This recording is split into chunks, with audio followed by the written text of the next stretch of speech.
Hi, this is Steve Rybrook from Ledgeview Partners, and this video is all about the equipment management and tracking in our CRM for oil and gas that we developed on top of Microsoft Dynamics 365 CRM. Before we jump into the demonstration and talk about equipment tracking, I just want to mention briefly a little bit about Ledgeview Partners. We are a business and technology consulting firm. We really focus mostly on sales, marketing, and service. And what we do is we offer advice and process definition and technological solutions to help our customers. And we do that with in the area of sales, marketing, and service. And we just try to tie the right technology to your business. Usually CRM, marketing software could be involved. So with that in mind, let's jump over and talk about what we've done in our oil and gas product that we developed in CRM. I'm just going to flip right over into CRM, and we'll talk about a little bit about this equipment management. So we actually have a whole separate module for this, for equipment tracking. And ultimately, there's three pieces of information that are key to this thing to work. And one is we need to know your accounts or your customers. And we have that in our system because our system integrates with your back office. So we have all of your customers, or what we call accounts, in CRM. Okay, so that's number one. What's the other piece that we need? We need to know all your equipment. So that's something that usually doesn't start out in CRM. So I can click on this, and this is just showing me a list of all the equipment that I've loaded in my little demo world of CRM. So this is where you document all of your equipment. So now we're almost done. The third piece is to really tie those two together. Who has all my equipment? And when I say equipment, a lot of folks in the oil and gas industry mostly use this for tank management. Where are all my tanks? But the system doesn't really care if it's a tank or a generator. It could be just about anything you want to keep track of. So keep that in mind. It's not just for tanks. That's an easy one to kind of describe the process on. Okay, so what did I say the third piece was to tie the account to the equipment. So we created another entity to do just that. And here's where I've actually created some records, and I'll just kind of highlight one here to make it easy. This is basically saying that Fairview Manufacturing, one of our accounts, has one of our 200-gallon tanks that we loaned to them back in February of 2012. And the fact that there's no end date filled in, that tells me that they still have that tank. So I could just open up this record and just show you a little bit more of the detail here. So here's where you put in that start date, and when you go get the piece of equipment back, you'd fill in the end date. All kinds of different optional fields you can enter here, but some of them that I've found that are probably the most popular is if it happens to be a tank, you can tie a product to that tank. And if you also wanted to, you could enter an annual commitment.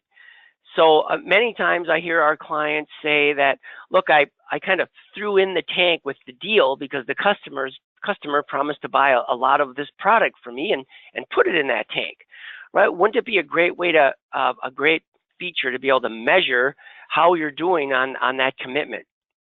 So I'll show you a dashboard that you can take a look at to see basically who's meeting or not meeting their commitments. Another thing that I think is kind of popular is entering at least the original value of the equipment. Then there's another dashboard I'll show you toward the end of the demonstration here, where you can just kind of summarize by salesperson, summarize all of the data for each salesperson and how many dollars of equipment that they've basically given out to customers. So I'll show you that. There's also all kinds of other, again, optional fields that you can fill out if you want to. All right, so let's see how, now that you have all this information, where can it be of value? So I could go and search for Fairview Manufacturing and pull up that account, But there's also a link right here. Just by looking at this data, I get basically it's a little hyperlink over to the account. So I'm just going to click on that. So if I happen to be the salesperson for this account and I was maybe going to go visit them, I might use this screen to find out a little bit more about the customer. When's the last time they ordered? When's the last time I visited them? You can use CRM for all of that good stuff, but we're here to talk about equipment tracking. So one of the features with CRM is if I'm looking at an account, behind this last little arrow on the navigation bar gives me all the different data points that might have information for this account. And here's that account equipment. So this is just a great way to look at Fairview Manufacturing and see all the different pieces of equipment that they either have or have had. So a lot of these have an end date filled in, so they're not there anymore. But at least we kind of get an idea of all the equipment that Fairview Manufacturing has had with us. So another way to look at this data, because it's all related, is I could look at, let's say, this particular tank, and I could go back to my equipment screen, but here's again another direct link right to that tank. And this is that tank screen where I define each of my tanks, but there's also a history of where this tank has been. So this tank started out here for just a couple weeks, and then it went here for a couple years, and then it ended up at Fairview Manufacturing, and it's still there. So one of the other things I just want to point out, there's really nothing to show here, is who manages all of this data. So what I usually see out there is one or two people, I would say, in the office manage the data, and then all the users of CRM just get the advantage of having that information available to them. I think the reason it's kind of evolved that way is if you have too many people doing it, some people might do it better than others, some people might do it different than others, and you want to be consistent and have a good process. So usually one or two people just manage all this. Okay, one other thing that I'll point out, which I thought was kind of creative, I've seen customers do this, is let's say that Fairview Manufacturing now either goes out of business or they don't need this tank anymore, so you go get it. So you would go get it today, and you would fill in the end date here because it's not at Fairview Manufacturing anymore. Well, where does that tank end up? In many cases, our clients are telling us that they have an equipment warehouse or an equipment yard. Well, thinking about how CRM works, I could just create an account called my equipment yard or my equipment warehouse. And then I would just have basically an account, which is kind of like a customer, but it's not a real customer. And then I would just say that tank is now in my equipment warehouse. It's at that account. And what's kind of nice about that then, if you do that, if I'm actually now looking for a tank, I could just pull up that account and see all the equipment that we maybe have out in the warehouse, and it'd be all right there in front of me, and I could figure out, which one maybe I could use for another customer who needs a tank. That's just another way that you could use CRM and use this feature to help manage your equipment and your tanks. The other feature that some of you are probably aware of is in CRM, this concept of activities and notes. So now just think if you actually were in charge of the preventive maintenance or any government things that you had to do, some compliance things that you had to do, you could use activities linked to a tank to say, look, I have to go do preventive maintenance in January. And so you could create an activity with the due date of January, and you could forget all about it. And then, activities, the way they work is it would just pop up when it's due, and you could just go do that preventive maintenance. If there happened to be a contract or any electronic document associated with the tank, you could store that in a note in CRM tied right to that tank. So trying to get everything in one spot, it can be of a lot of value, I think, just for consistency's sake.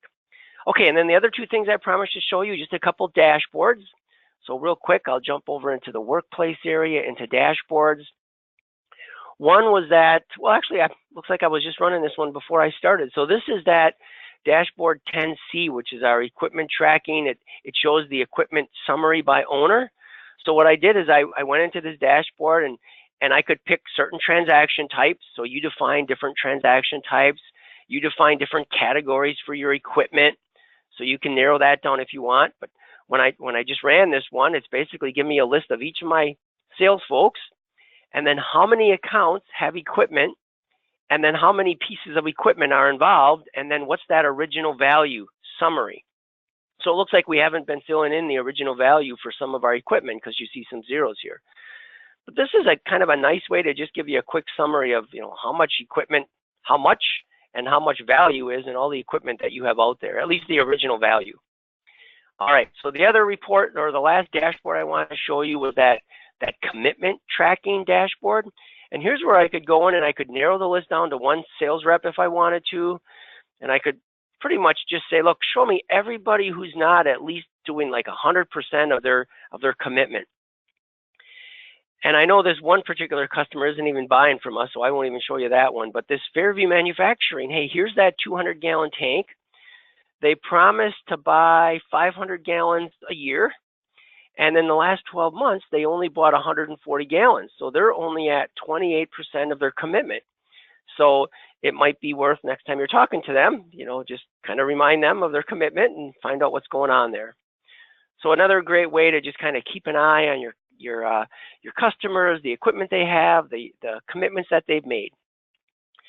So that's pretty much for the demonstration. I just want to flip back over to the PowerPoint, just kind of wrap things up and just mention Gene to you. So Gene is our account manager for our CRM for oil and gas product. So if there's more questions you have, if you want to take a deeper dive into seeing all the other features within our oil and gas for CRM product, you could reach out to Gene. If you want to talk about any other things that we do over here at LedgeView, feel free to reach out to Jean. There's her email address, her phone number. So that's it. Thanks so much for listening. Have a great day.